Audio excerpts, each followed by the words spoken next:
Most operations begin with the hand menu. So to activate that, you align the circle and the ring and make a pointing gesture. And then you can use your fingertip to make a selection. So let's take a look at move. So we have teleport and joystick. So with the teleport, if we select that, we then get a 3D volumetric menu, and you'll see that there's lines pointing towards the teleport destinations. So if we select options, we'll teleport over to the options icons. Now if I select move and joystick, we get this 3D joystick. Now this can be used for flying and walking. Currently it's in walking mode. So you just drag the sphere the direction you want to go. In flying mode you can also drag it up and down.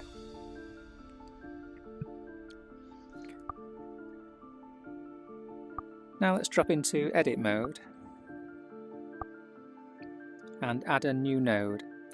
So again we use the hand menu and we select add node. So you can see it's added a sphere there, and also it's brought up a properties window.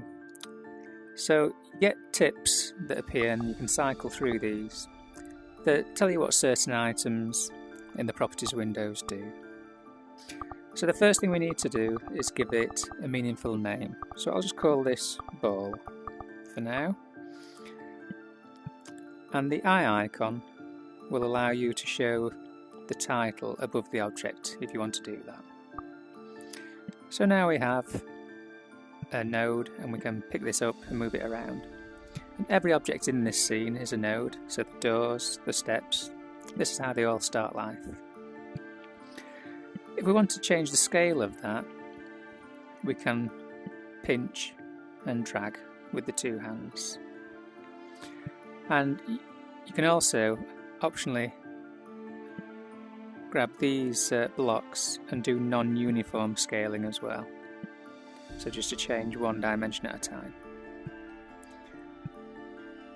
If we want another node, we can simply use a hand menu to add another one, but we also have an option to go into the options button and select duplicate, and that will create a copy of that node, and that's quite useful if you've got a lot of changes that you've made to one that you want to carry forwards to another.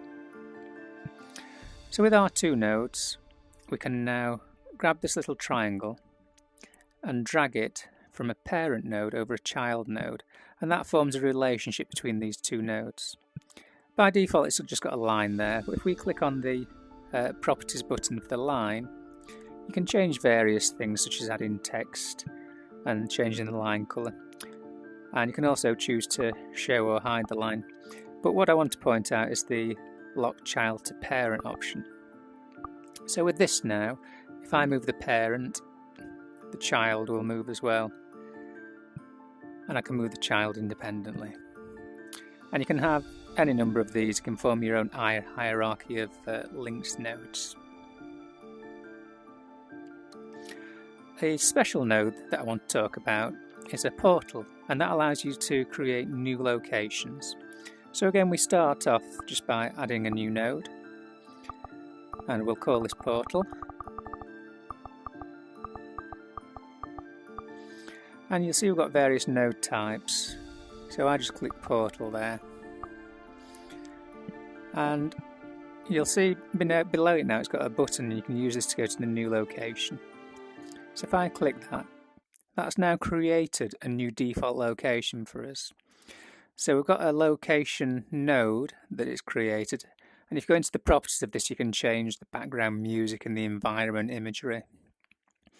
And it's also created a portal to take us back to where we came from. So if I go into the location node and change the name of the location node, and I'll just call it empty.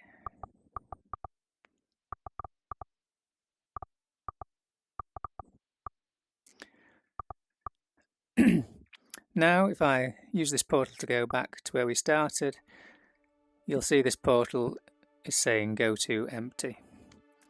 So that lets you quickly create as many nodes as you need and arrange them in as many locations as you need, and to form relationships between them.